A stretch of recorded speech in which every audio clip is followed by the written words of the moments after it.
I'll let you know when it's working.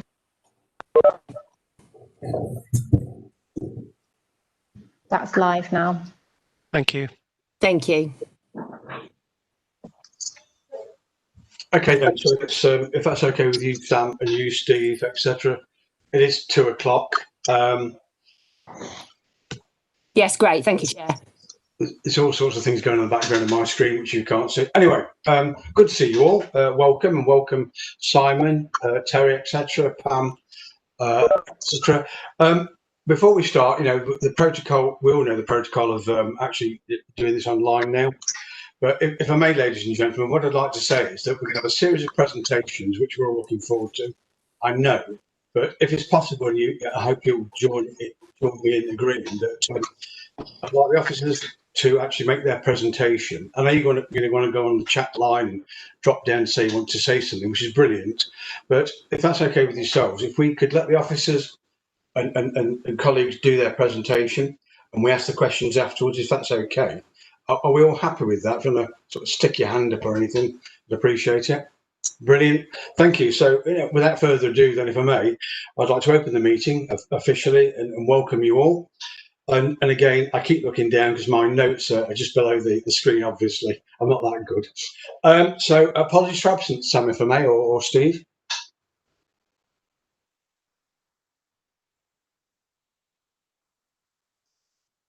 Oh, okay, we can't have anything, can we? Okay. Chair, if I may, I've not been informed of any apologies for absence, and we do have all members of the committee present, bar Councillor Prowse. We've not received any apologies from him, to my knowledge. Okay, I know Councillor Prowse, aka Percy, it doesn't like IT. We all know that, don't we? Bless him. So I understand all that. Some people don't like it. I'm a technical gizmo. I love it. But anyway, okay, so I've diversified already, haven't I? I'm not sticking to my own rules. So if I may, item number 2 then, apologies for absence. We've done that, sorry. Minutes of the last meeting. Now, I wasn't here. I know Percy wasn't here. I can see your hand gone up, Terry. And I think it was George. And thank you, George. I know you're there somewhere. You actually chaired the meeting. So, Terry, you have to push your mic on. Terry, you're going to have to put your mic on. I'm sorry. I thought that I had given my apologies, but on agenda item 2, and apologies were not given by me, but I thought that I had sent them in. So be rectified at all. Only I was in Bali. I'll be perfectly honest, but I had to come home early after 2 weeks. So. But that's why I didn't turn up. I was in Bali and I was enjoying the sunshine. Chairman, if I may, that's my mistake. I have noted that there was a substitute for Councillor Napper, but I note that, and I can amend the minutes accordingly and add Councillor Napper in for his apology. Yeah, we know Councillor Napper was in Bali because he took his county council laptop with you, didn't you, Councillor Napper? Okay then, that's a bit too much information, wasn't it, Terry? How did I know that? Anyway, sorry, beg your pardon. Item 4 then, audit finding for the Devon and Somerset Fire and Rescue Authority. Chairman, sorry, just before you do that, can you just confirm that everybody's happy to sign the minutes with that amendment, please? I certainly can, and thank you for that. Everybody happy? Thumbs up, wave as much as I can't really wave because I wasn't there, but I'd like to, George, thank you personally for chairing that meeting. It was very good of you, thank you. Chairman, also, can when members are actually going to wave, can you remind them just to turn their video on so I can see that we've got that acceptance and so it's open and transparent? Okay, thank you. I know we've got Pam wishing to speak at the moment before we start. Pam, over to you. Thank you. I can't approve the minutes because obviously I wasn't on the committee and I wasn't there, so just to mention that. I'm sure that's fine. I just had a question on page 5. There was the resolution that we would do a kind of working group to look at the performance measures and how to define those, following up from the motion that I put through in the full authority meeting. I just wondered whether anything had been determined about that because I haven't received anything since then. well, like you, Pam, I wasn't at that meeting either, so I might refer, if I may, not putting anybody on the spot, to Mike Pearson. Thank you, Chair. Sorry, just restarting my video. Yes, you're right.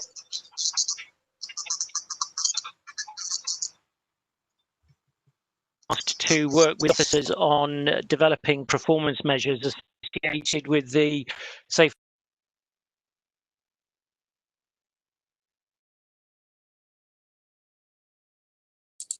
We've lost Mike, can't hear him at all.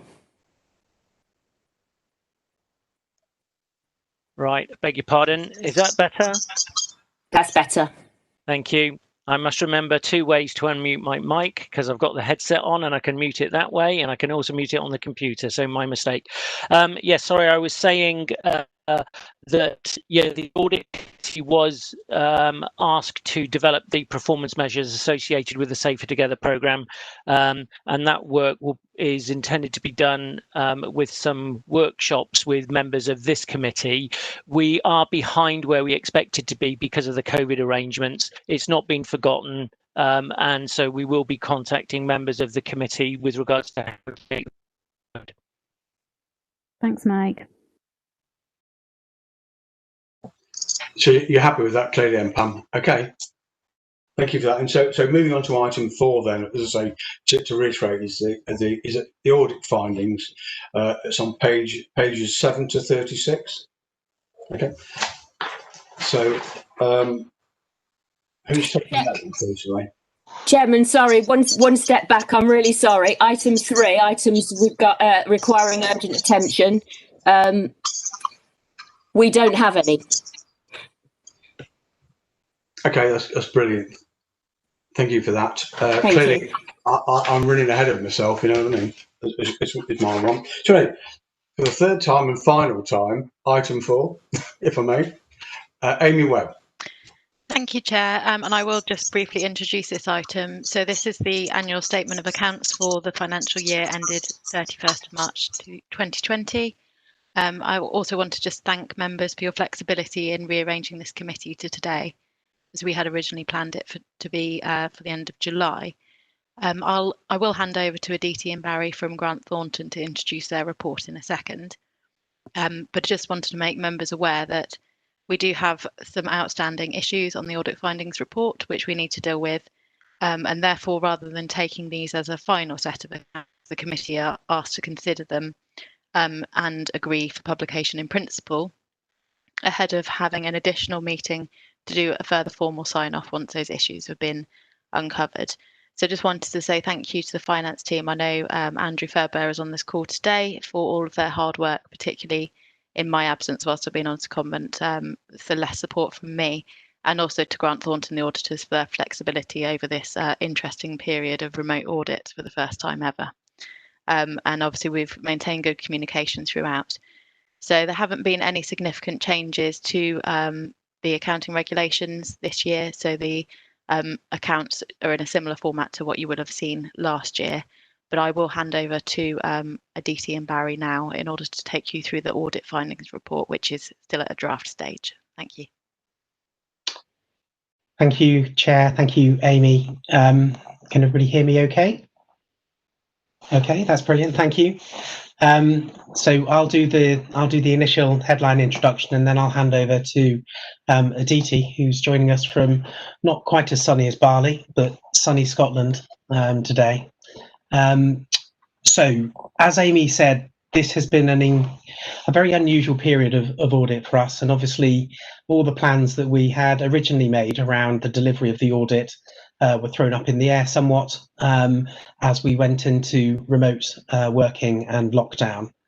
I would just like to pass on our thanks to the finance team, because they have worked incredibly hard to make sure that we had robust audit evidence when we requested it, and they have worked very well with us to make sure that our audit queries were resolved. One of the key areas that's still outstanding is in relation to the work on property, plant and equipment.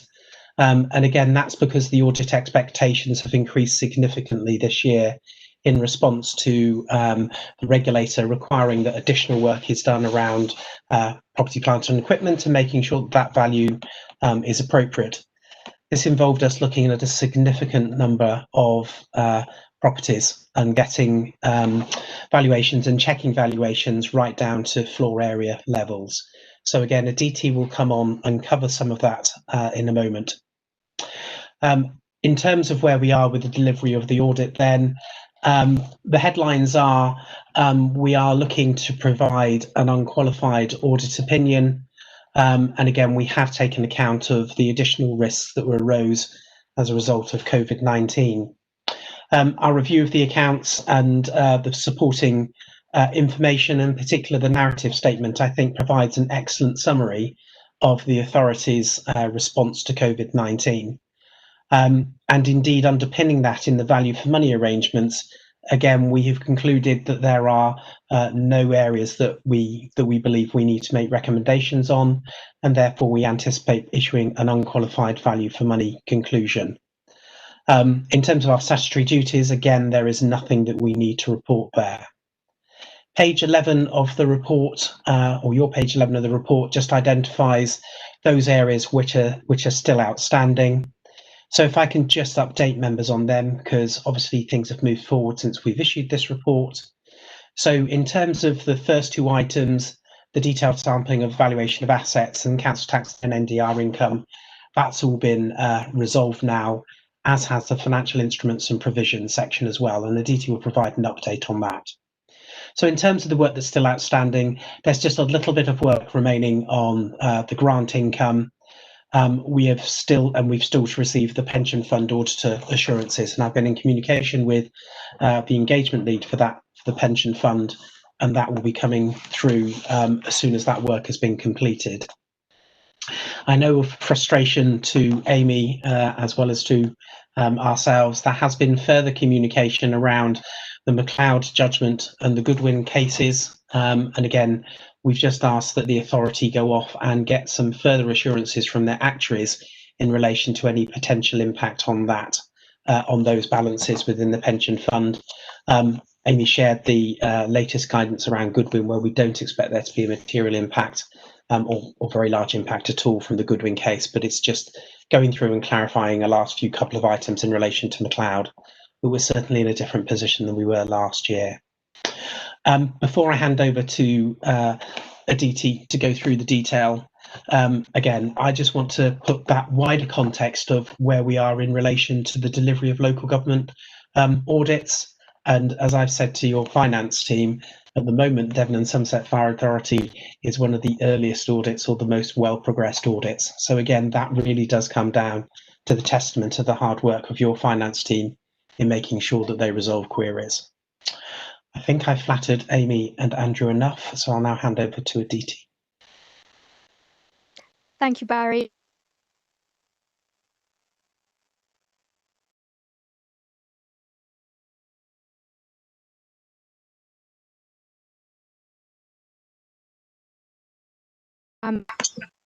We can't hear you, Aditi. Sorry. What now?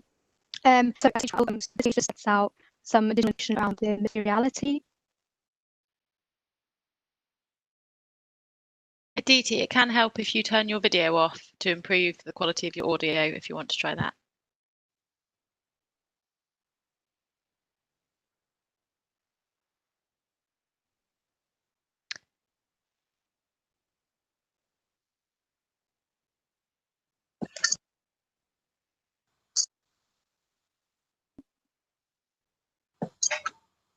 Seems that we're going to have problems, unfortunately.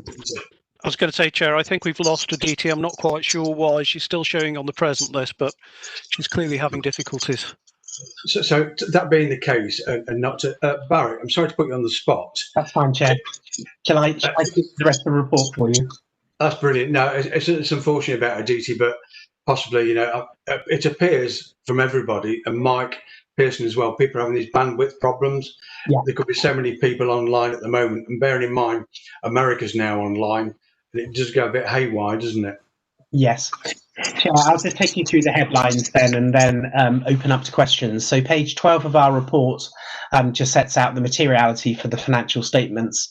Again, we've set those at 2% of your gross expenditure for the year. That's deemed an appropriate level, and there's been no reasons for us to lower that. Triviality is the areas where below that, if we identify something, then we wouldn't report that through to you. So if there are any other issues around below 93,000, then we wouldn't be reporting that through to you, but obviously we would discuss that with officers. Page 13 and 14 then just go on to talk about the significant risks that we've identified in the audit. As you would expect, there have been additional risks identified as a result of COVID-19. And again, we've just made sure that the authority have properly accounted for those. In terms of the revenue cycle contains fraudulent transactions, we're satisfied that there's no inappropriate behaviour there, and similarly that there's appropriate application of management controls in place. As I said at the beginning, there was a significant amount of work around the valuation of property, plant and equipment. And again, that's one of the areas whereby we did much more detailed work than in previous years. In fact, doing detailed review of over 30 of your assets. We've also done a significant amount of work around the pension fund liability as well. And as I said, we're just finalising the last few bits of that, and then we're waiting for the assurance letter from the Devon pension fund auditor. Page 16 just goes on to identify that the implementation of IFRS 16 has been delayed by a year. The following pages then look at your key estimates and judgments to determine whether those are appropriate. And again, you'll see that we've given a green assessment saying that we consider management's process and the approach and the assumptions are appropriate in relation to all of those. And again, for the going concern on page 19, we've looked to see whether or not the authority has made appropriate arrangements around predicting the future. It's got appropriate cash flow arrangements in place, and there's no concern that information or that the ongoing operation of the authority is at any risk. Chair, we then go on to other responsibilities under the code and other matters for communication. There's no specific issues that I want to bring to your attention there. We then turn to the value for money work and the work that we've done around there. And again, this is an area where the authority has been working on quite considerably over the last few months and years, and putting the authority into a sound financial footing. So whilst it's clear that there are still funding gaps and savings requirements that are required, as we've set out there on page 25, it's our view that the authority and officers are doing everything that they can to make sure that the position is as strong as it can be, and indeed sort of pulling out the fact that the consultation with local residents and local businesses supported a potentially higher council tax demand, which would then reduce the level of potential funding gap. Chair, the independence and ethics, we are able to confirm that there have been no independence threats, and we've not undertaken any audit work beyond that. And on page 27, I'm in the unusual position of saying that there's no actions that we've recommended for management to take. So again, the accounts have been well prepared, and we believe that the value for money work is appropriate. We've then just followed up the prior year recommendations on page 28. You'll see that 2 of those recommendations have been fully addressed, and the final one there around the capture integrate logs of security events, there's alternative arrangements that management have put in place, and management have deemed that they don't consider that to be a high risk, and we're just reporting that through for completeness. Our audit adjustments are now on page 29, and you'll see, and on page 30, and you'll see that actually the level of audit adjustments were not significant. And just really related around the pension fund liability. The audit fees are then set out on page 31, and we don't plan to change any of those. And our audit opinion is now set out in page 32 onwards, which is unqualified. The one thing just to bring to your attention is around the impact of macro uncertainties and an emphasis of matter around the valuation of land and buildings. So again, what we're bringing to your attention there, as you've highlighted in your in the accounts, is the material valuation uncertainty, which basically says that because of the impact of COVID-19 at the end of the financial year, there is uncertainty over the valuation of the carrying value of property, plant and equipment. That's something that's going into certainly all NHS accounts, and we expect in all local government accounts as well. I know DT is back here online, so between us, we're happy to take any questions, Chair. Thank you for that comprehensive report, Barry. Really appreciate that. And DT, I'm so impressed that you said all that without moving your lips. I think you've got a number of calls. I'd just like to say, just before, Peter, I can see you want to be brought in, that it's pleasing to actually hear this, that through these difficult times that officers and everybody else have managed to maintain this sort of performance level. So I'm personally pleased about that. And I was delighted, Barry, to hear that you're not putting your fees up again, which is always one of my bugbears, isn't it? Anyway, without further ado, if I may, Peter, you indicated you wanted to talk. Yes, please. Bit of clarification on page 19 regarding the funding gap. Even with the council tax rise, there's still an £8.6 million gap.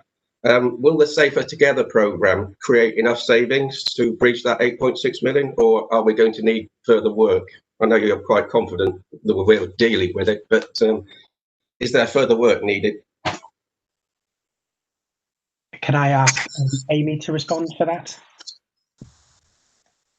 Thank you. Yes, if I may, Chair. The Safe Together programme will go some way to filling that funding gap, but we do need to do more work in releasing efficiencies.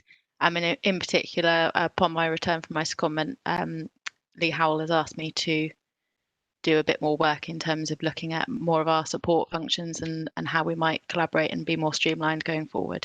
So we'll definitely bring more information back through the Resources Committee and Authority on the budget prep round for 21-22 and beyond. Excellent. Yeah, thanks for that. Julian, you wish to ask a question? Yes, along the same line. Thank you, and welcome to everyone. Nice to see you again, Mike. Just wondering if you had done any figures, as you probably know that the local government association and many local councils in Devon are lobbying government to change the rules in respect of domestic properties being switched to business rates, because they don't pay any council tax once they've done that. And just wondered if you had any idea what sort of monies that would raise in Devon and Somerset if that were to be the case. So again, it's not something that we've undertaken as external auditors, but Amy may have a view. Thank you, Councillor. This isn't actually a piece of work that I'm familiar with, so if you're able to pass on a contact detail for your authority, then I will be able to follow it up.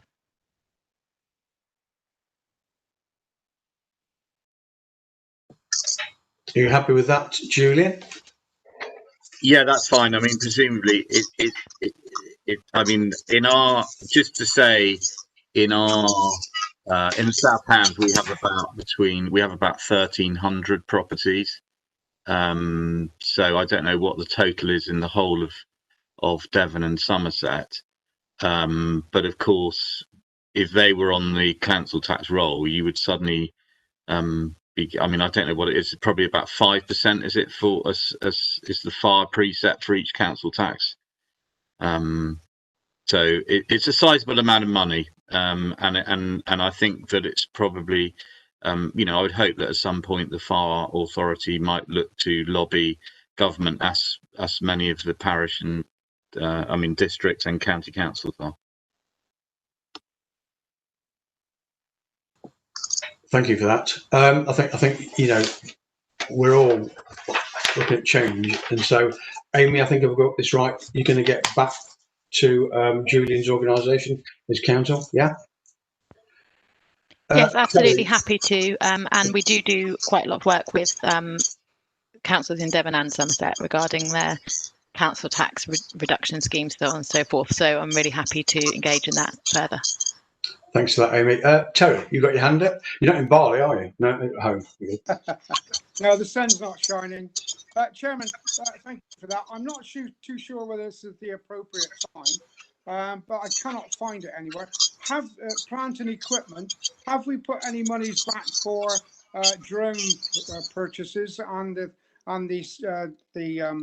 things which go with it? Because I believe I sent you a video of a drone fighting equipment, and I thought that it was very good. Whether everyone else has seen it or not, I don't know, but I just wonder whether there is anything in the pipeline on that. It may not be the appropriate time, but I've tabled my question. I'm happy to take that one, Chair.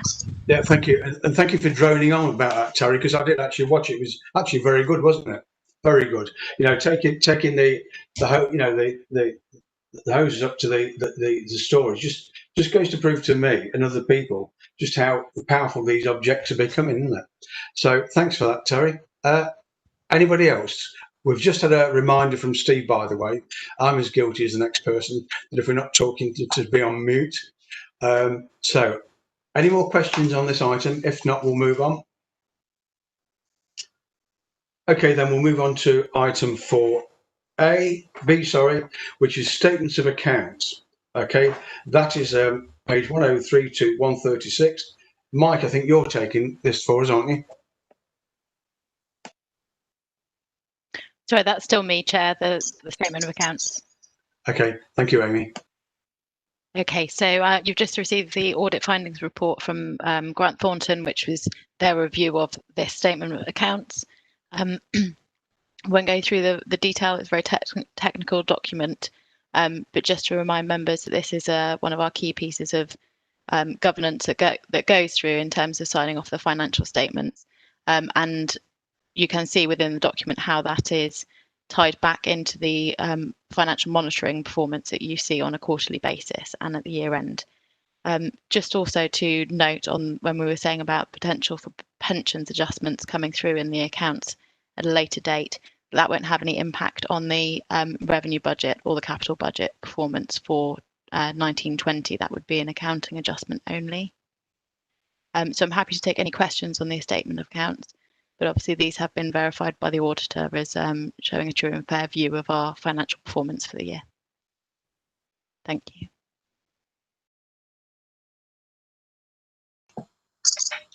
I think you might be getting away with that one, unless anybody else has got a question you'd like to ask.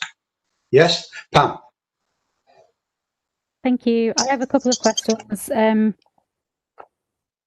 probably not wildly complicated, just probably because I'm new to the committee, so don't always know everything that's happened before. So on page 46, I just wanted to note the spend of 0.163 million that's going to be used towards the environmental strategy and say that's very welcome.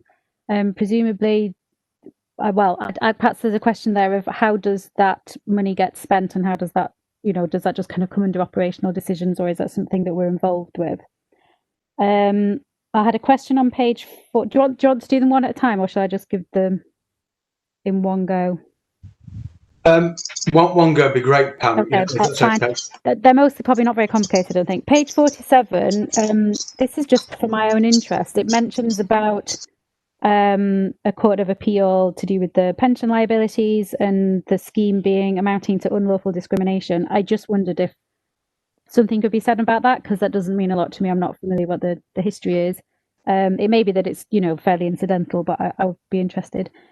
On page 48, there were a number of changes in the KPIs, and I wondered if we know whether any of those changes are to do with influenced by COVID, which obviously is only a small part of this period, or whether it's related to the changes in resource management from the Safer Together programme. So, I mean, I particularly highlighted an increase in deaths in fires where people live, a decrease in deaths in fires where people work or visit or in vehicles, a and a smaller decrease in emergency response standard. I just wondered if there was any additional context really to those.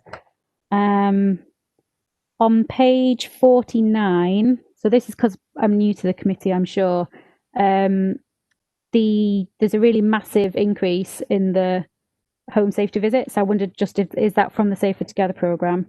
And also it mentions like the school and young people talks, but doesn't say what they were in 18-19 for comparison. I was just curious whether they'd gone up or down. We mentioned in our forum last week about kind of remote school. I think that's it. There might be one more. If you bear with me 1 second just to see if I wanted to ask this. Many pages to go through. Oh yes, on page 71, it mentions about the change to Topsham closure. I just wondered if there were any associated changes in costs that were relevant to that. Thank you. Thank you. Thanks for that. Mixed bag of questions there for you, Amy, or maybe other colleagues could join in with Pam's. Pam, I'm very impressed you've read these this agenda, the detail you've gone to. Well done, you. Thank you. It is nice that after we go to the effort to write it, that it's being considered in so much detail. So the first question was about the £163,000 that's been earmarked reserved for environmental strategy. That will be considered by officers about how it's spent and prioritised. We do have the environmental strategy coming back to the authority later on in the year, and hopefully we'll give a bit more context about that. But the first thing that we need to use some of that money for is benchmarking where we are performing at the moment before we can then look at how we would improve that. The next one was the Court of Appeal decision. This is what we were referring to earlier as the McLeod Sargent case. So the Court of Appeal found that the 2015 firefighters pension scheme to be unlawful as it discriminated on the grounds of age, because the firefighters were allowed to transition into the new pension scheme and they were so-called tapered into that based on their age rather than any other factors. So we've had a consultation came out in July, which is a 70+ page document about looking how that unlawful pension scheme would be remedied. And that effectively is that people will be given the choice of pension scheme, that they can either go in the old one or the new one, depending on their circumstances. That's the gist of the consultation that's been released. But when it comes to the accounts, it's very complicated in terms of running through the what-if scenarios with our actuaries to understand what the accounting impact of that is. So, so that's the bit we're still waiting for. That is a national government scheme, not wanting to pass the buck, but we, as a fire authority, did not put an unlawful pension scheme in. The central government did. The next one, KPIs, you asked about whether that was outcome of the Safer Together programme, the impacts there. Those changes hadn't been made by the point in the financial year, which was the end of March. But we do take more detailed KPIs and analysis through this committee on a quarterly basis. So what you'll see going forward is much more detail on the impact of that. And we are aware of your request, that we're very, very clear about how we analyse any changes to those coming out of the Safer Together programme and the changes to service delivery there. Home fire safety visits, the number there, it was intentional that the number went up significantly. As we know, we save more lives through community safety interventions than from through response. £850,000 was made available for additional investment in protection and prevention in 1920, and that's going to continue through 2021, although will be impacted by COVID in terms of how many face-to-face interventions we can have. I don't have any more detail on the number of community safety activities in schools, I'm afraid, but if you'd like, we could go and ask that question looking for the comparative number. And the last question was around Topsham, but I didn't quite gather what that was. I don't think it would have impacted on the last financial year, though, and you'll see the financial implications come through in 2021. Shall I quickly add to that on the Topsham one? I just, so it said that it was due to close during this year, but was that outside of the previous financial year anyway? Is that what you're saying? Was it going to be closing later in the year anyway than the financial year end? Yes. Okay, so that's moot then. That's fine. Thank you. Okay, thank you. So I will go back and ask colleagues for the comparative numbers on the community safety work. Hopefully that answered everything. Well done, Amy, on that. Joe, is there anything you'd like to add on the KPI question, or are you happy with Amy's, whatever word I'm looking for, explanation? That's the word I'm looking for. Very happy that Amy's got that under control. I was just seeing if online I could find the statistics and go back that far. I can on home fire safety visits and protection visits, but not on school visits, I'm afraid. So if you're happy, Chair, for Amy to get back to you with some detail on that, that'd be great. Yeah, thanks for that, Joe. That'd be really good. So anybody else like to ask any questions on this particular subject? Because if not, and you're happy, the recommendations that the final accounts for 2019-20 be approved for publication. If everybody's happy with that, if you'd like to actually unlock your videos. Chairman, just before you do that, there is a revised recommendation which Steve has just put up on the screen.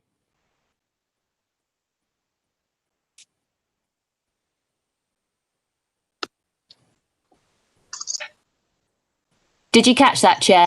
Yeah, sorry, I beg your pardon. I was doing things. Yes, sorry. Who's going to take this then? Sorry, Mike. Can I ask some questions if that's okay? Excuse me. It's Julian. Julian, sorry. Yeah. Please. Yeah. Sorry, I've got a few questions actually because well, just coming back into it, I just wanted to go through it. First of all, and I apologise if these questions have been answered in previous meetings. On page 46, we talk about employee costs. There's an overspend of £600,000, and that's counteracted by supplies and services. I wonder if we can have any more detail on that, rather than just saying that they're both counteracted. And also on that same page, on that same table on page 46, you've got the capital financing, and there's an underspend of 2.4 million, and just wondered how that might relate to, I think it's page 86, where it talks about capital financing in later on in the report. Moving on, page 69, I see that there's been an over a 10% increase in the amount paid to employees. It's gone up from 56 million to 62 million. I just wondered to have an explanation on that. And also I look down, also in that column, we talk about gross income, and does that include Red 1 at that stage? Page 79, we talk about PFI equalisation, and then I think over the page there's there's an explanation to that. I just wonder if you could explain what that is, because I'm afraid it's a bit beyond me, that one. Page 83, I see that the chief fire officer, and I'm sure it's all right, but the pension contribution has more than doubled from 21,000 to over 45,000. And again, if they could just have an explanation for that. And finally, on page 45, which there's a narrative about Red 1 Limited. We're talking about income of 245,000, I think, and then it goes on to say that it's not counted as a material, doesn't have a material impact on the accounts of the authority, and as a result, the accounts have not been consolidated as a group. Just a bit of an explanation of that as well, please. Thank you.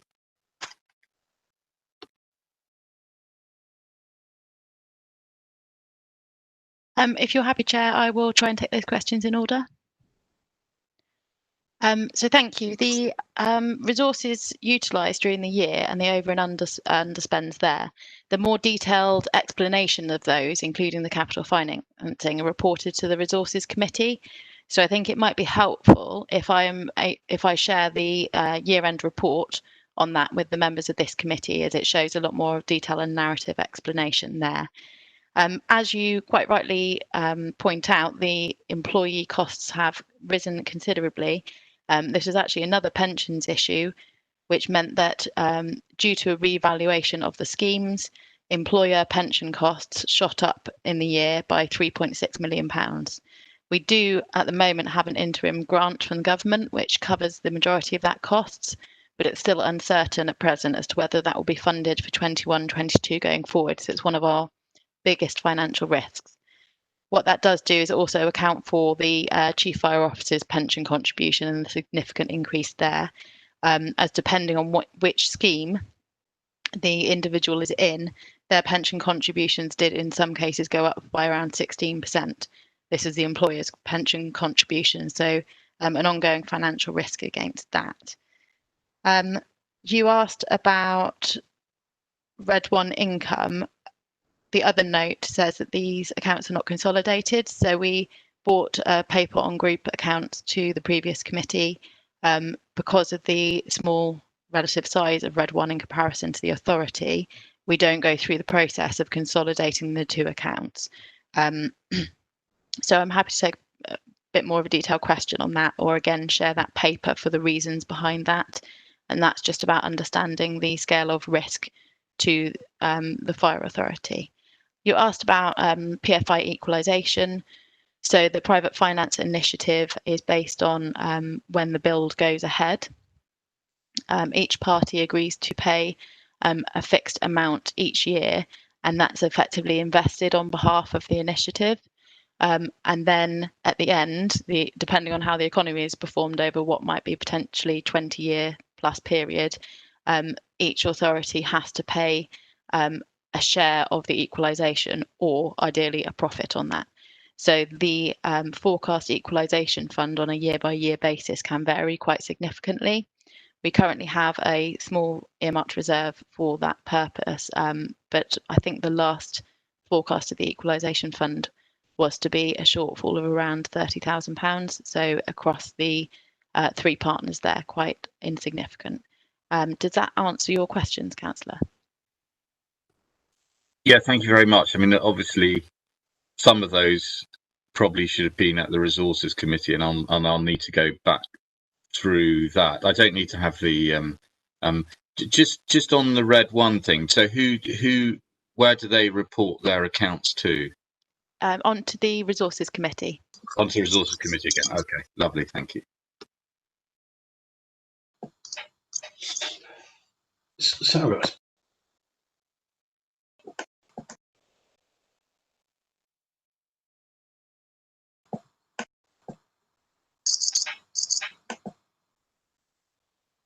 Mark, are you happy for us to move to the recommendation? yeah, I can't. I'm frozen. We can hear you, Mark. Oh, I'm sorry. Can you? Sorry, I beg your pardon, Mike. Something's gone wrong with the screen. Yeah, I am. It's just I'm trying to desperately. My screen's gone a milky grey colour, but as long as you can hear me, that's all that matters. So yeah, I'm happy with that. And are you happy, Julian? Yeah, no, yeah, very happy. That's fine. You have to bear with me, ladies and gentlemen. I try to sort the screen out, but as long as you can hear me, that's okay. So I think where we ended up a short while ago was going to be a presentation. Did I get that right? Chair, if I may, there is an amended recommendation for this report, which Steve Yates has just shared. It's on your screens now.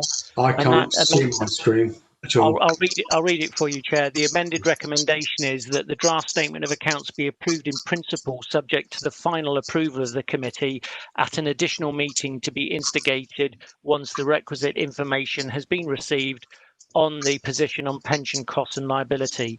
This is to do with the issue that the Treasurer outlined at the start of the meeting, which is that we're not in a position to actually have the accounts finally signed off. So the proposal is that we will call an additional meeting of this committee once those issues have been resolved. So we're just seeking support for the approval of the accounts in principle at this stage, Chair.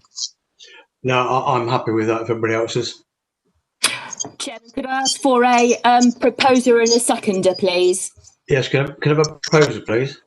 Happy to propose, Councillor Clayton. Thank you. And a seconder? Councillor Napper, seconding. Yeah, thank you. Actually, I really beg your pardon, ladies and gentlemen. I can hear everything, but my screen's gone. I said it's frozen solidly. The screen has. Okay, but I'm happy to soldier on if that's okay with you. Chair, if you like, we can call a brief adjournment. What I would suggest you do is potentially come out of the meeting and then try and rejoin. That might resolve the issue. Yeah, thank you, Steve. If everybody's happy with that, I'm happy to do that, if that's okay. So everybody can run to the kettles and have a quick cup of tea while I sort myself out, if that's okay. I shall do it now, if that's okay.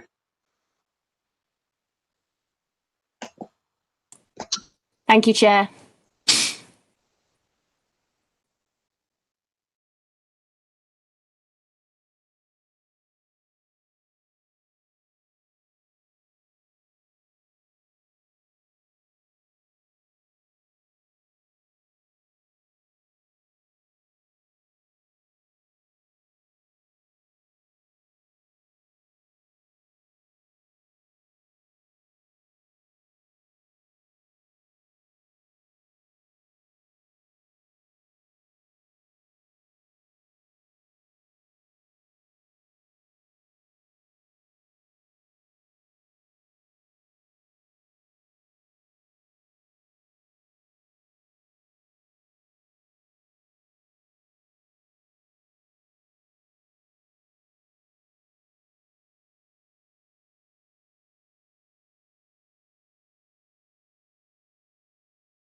Hello, can everybody hear me?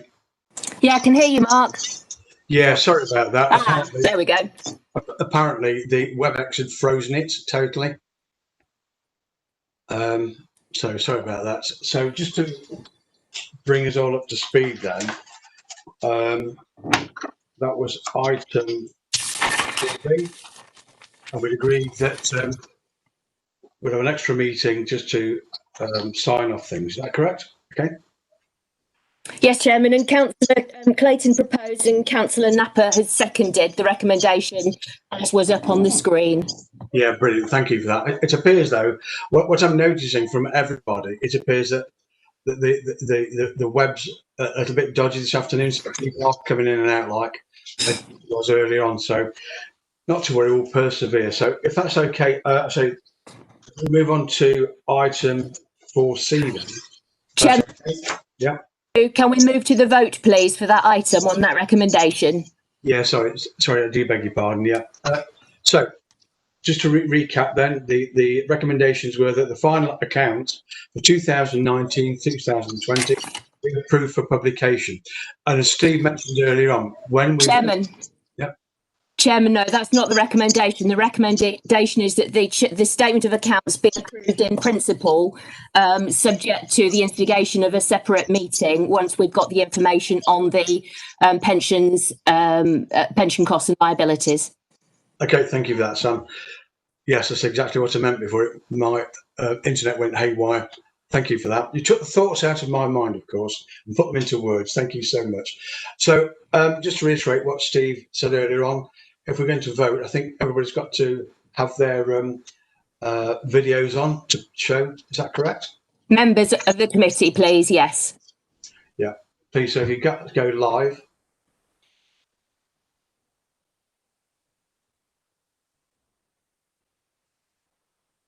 Okay. Is that everybody? 1, 2, 3, 4, 5, 6. Correct. That's everyone, Sam.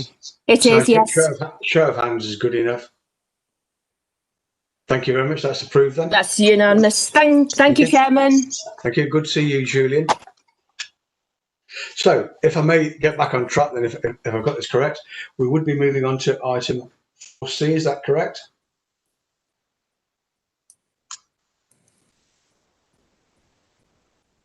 Yes, that clearly is correct.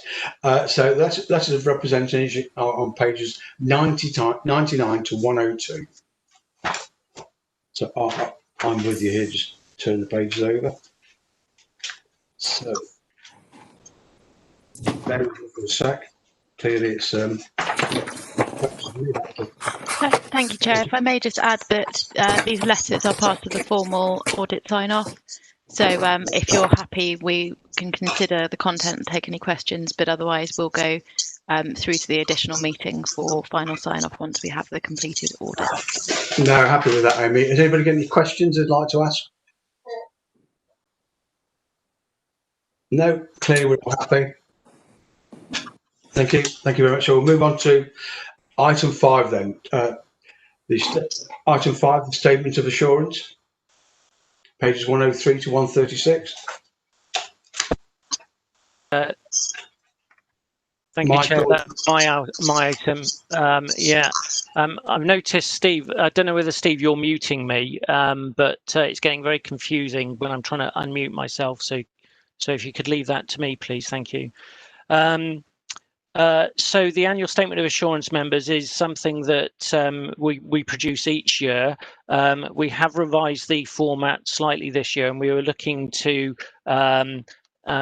fall more into line with the guidance that was issued by the government a number of years ago. So we will be looking at that format for next year. But as you'll see, this is a detailed document. It covers a broad range of assurance areas. Notable addition this year is there's quite a lot of information in here about what we have done in terms of the business continuity pandemic. And the statement of assurance covers operational areas, governance areas, financial performance management, etc., as you would expect to see. My colleague John Blyde from our assurance Organisational Assurance Department is on the line, and he pulled the assurance statement of assurance together. If there are any questions of detail, hopefully John will be able to answer them, or we can certainly find other information out. So unlike the statement of accounts, the statement of assurance is here for formal approval today. If the committee, once it's had a chance to ask any questions, is happy to approve the statement of assurance, we will put in arrangements to get this virtually signed. So that will become an official part of our records. So, Chair, happy to take any questions on that. But before we do that, can I ask if John has got any specific areas that he might wish to highlight for members ahead of any questions? Thank you, Chair. Thanks, Mike. I just want to draw members' attention to the fact that this was presented earlier in the year, in March, as a draft document. There have been no real material changes other than due to the change in accounting regulations for this year because of the pandemic, the length of time that the document covers has been extended, and it does cover into the business continuity arrangements. So that's why there's quite a lot of detail in there about the sort of temporary governance arrangements that were introduced. Okay, thanks for that, John. Thank you for that, Mike. Any questions from anybody? I know I've got one person wanting to ask a question, but we'll come in later. Any more for any more? If not, Pam, would you like to ask your question then, please? Thank you. So mine is not a question about this specific report for this year, which all looks fine to me. It's about, for next year, a request that we put in the environmental strategy and to consider how that will be reported on as part of the governance, because I think our carbon targets and environmental commitment is a really important part, and we need some kind of governance evidence for that. So it would be good to have that mentioned in here next year. Thank you, Councillor.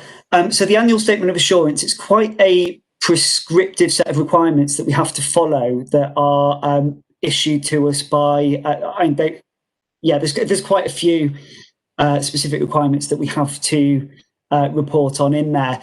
For next year, actually, we are looking, and Mike and myself have discussed that we are looking at stripping the document back and almost starting from scratch, looking at the key requirements. So yeah, that is absolutely something that we would give consideration to including in there. Happy with that, Pam? Clearly must be. Okay, so if there aren't any more questions, then the recommendations, I'll read them out to you if I may, is that the final annual statement of assurance appended to this report required to accompany the 2019-2020 final accounts be approved and published on the authority's website.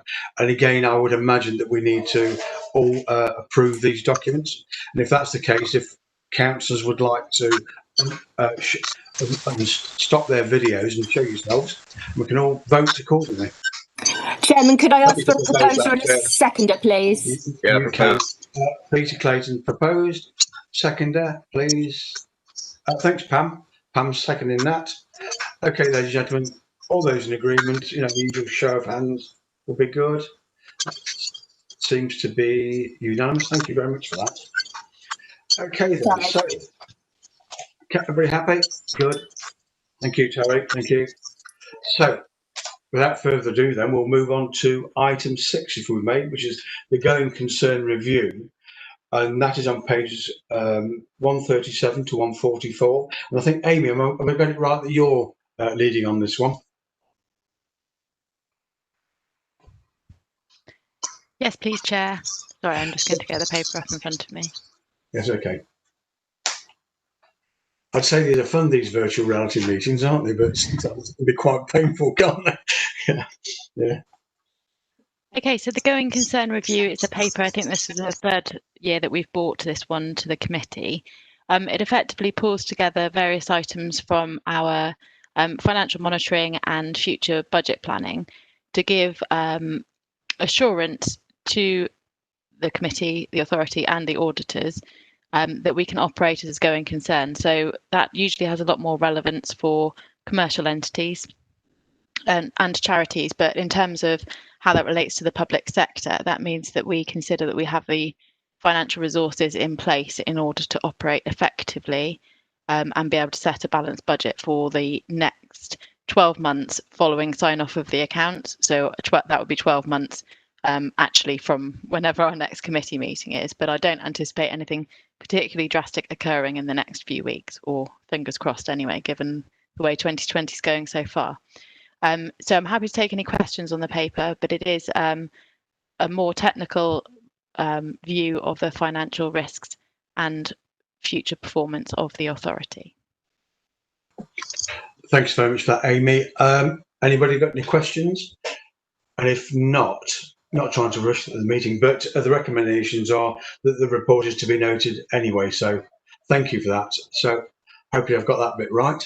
So there we are then. Now, you'll notice that you had a supplementary document sent to you earlier on, which was item 6A.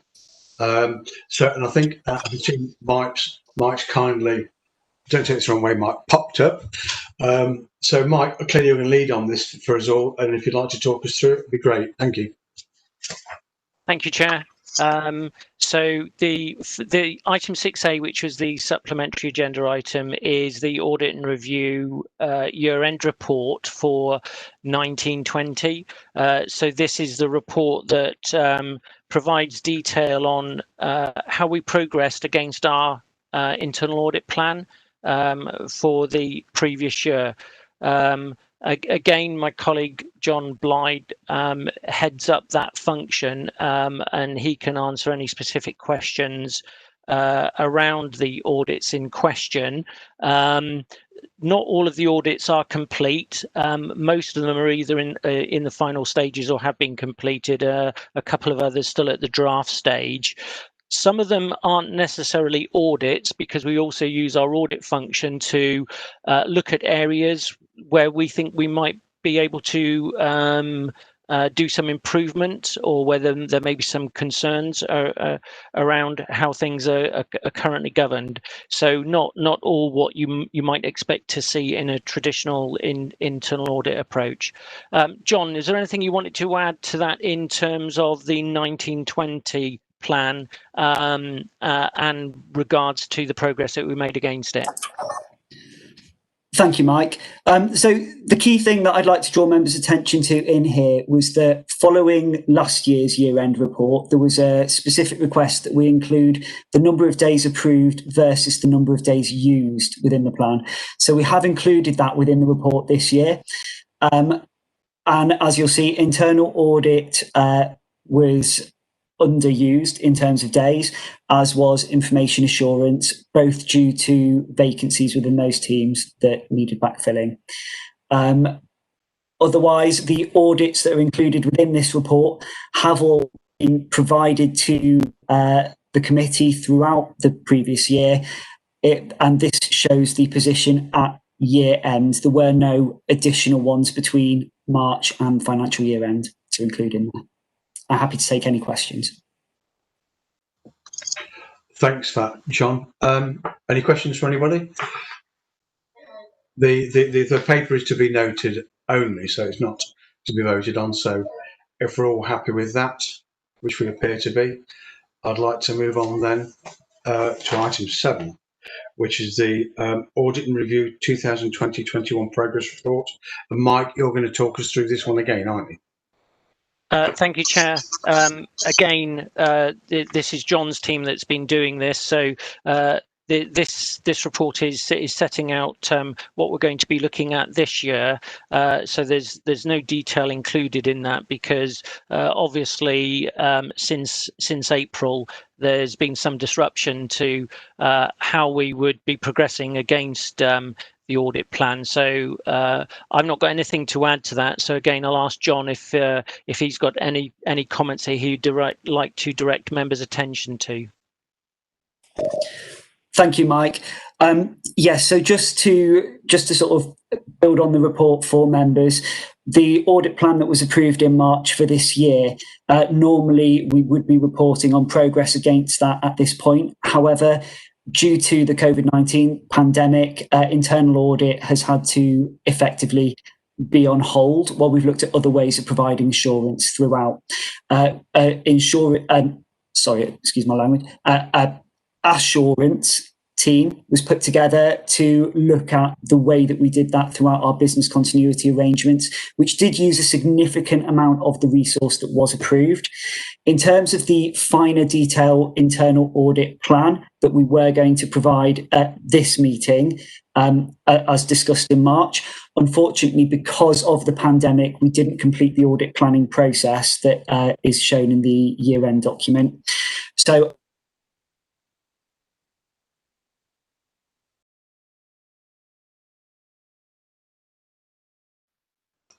Chair, I think we temporarily lost John. He may have lost connection. So just to come back on a couple of things that John was saying there, most of our internal audit resources, the resources we directly employ, we have deployed to providing assurance on the business continuity arrangements that we've put in place. So that's what John was alluding to there. And when we get to the point where we can commence work back on the plan, we'll provide an updated report to the committee. John, I was just explaining the redeployment of internal audit resources to the business continuity arrangements and how to use those effectively, and that a report will come to a future committee meeting with regards to how we're going to get back on track with this year's audit plan. Absolutely. Thanks, Mike. Is everyone able to hear me?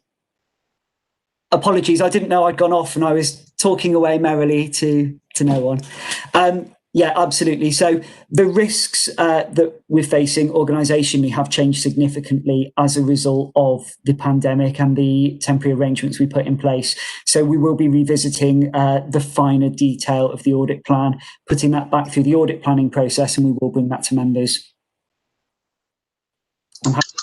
Thanks for that, John. I'm glad to see it's not only me that's got these problems with the internet.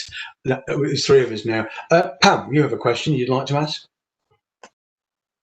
Thank you. For fear of sounding like a one-trick pony, this is because I'm a newbie, so just trying to understand all the different processes that we have in this committee.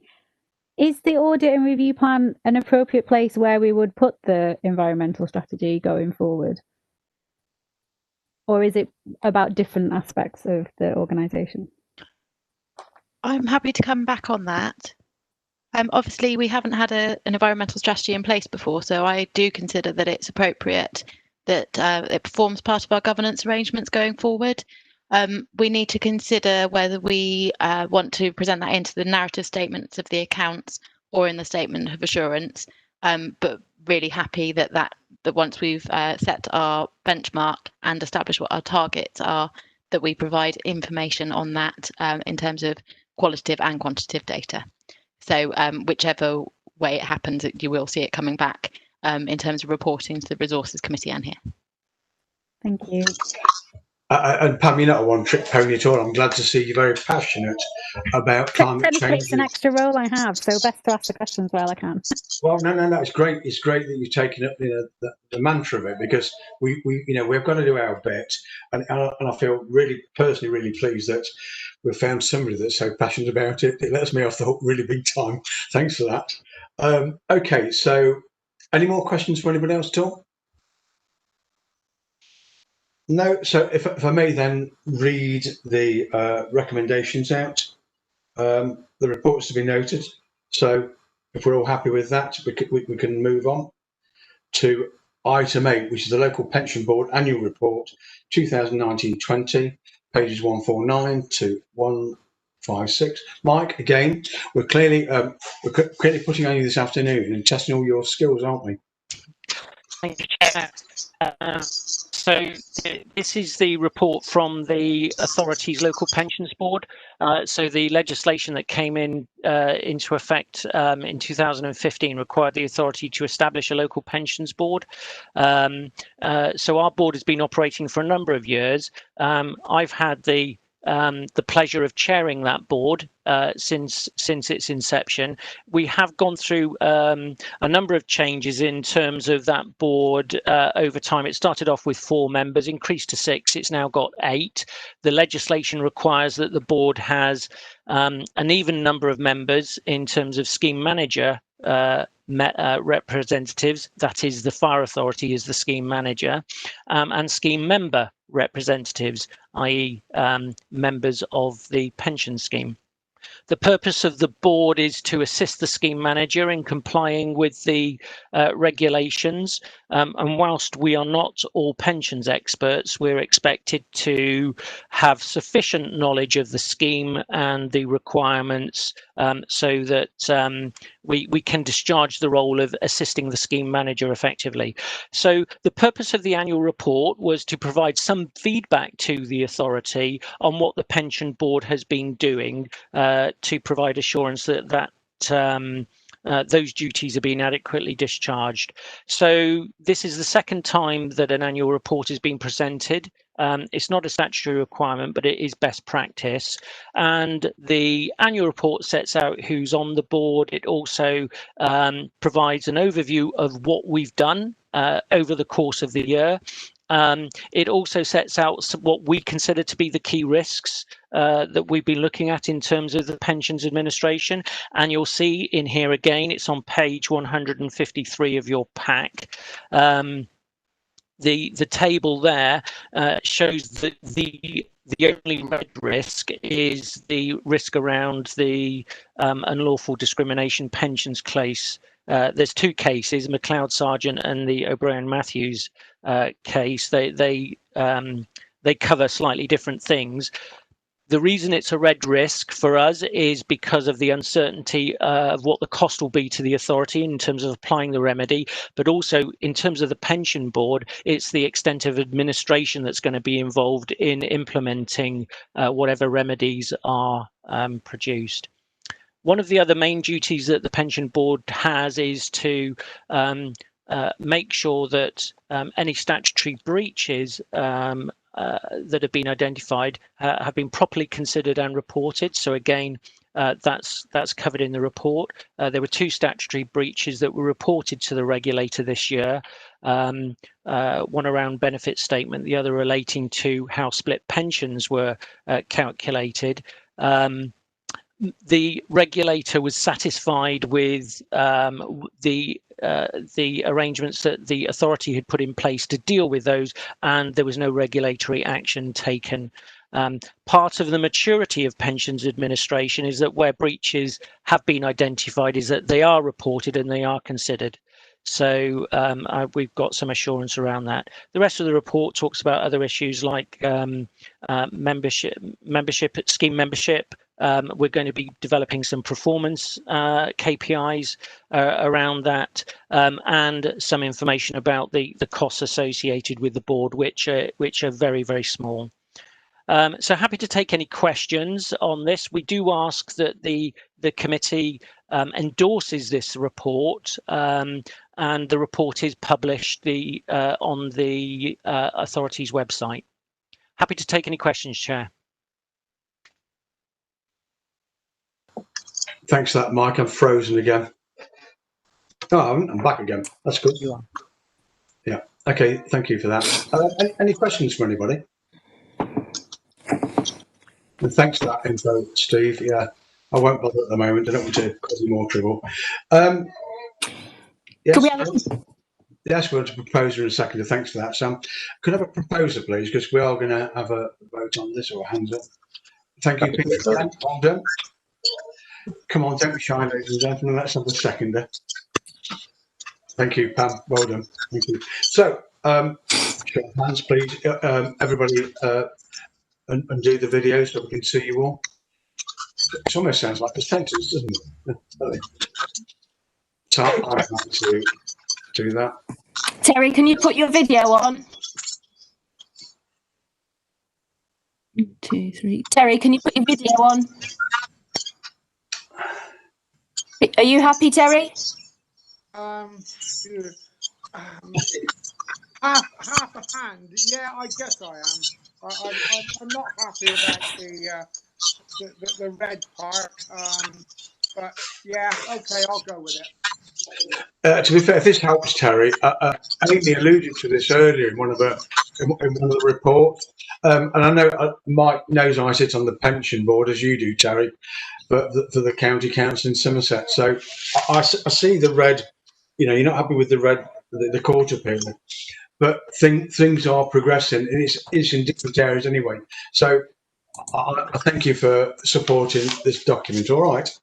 Okay. Yeah. Okay. I'll go with it.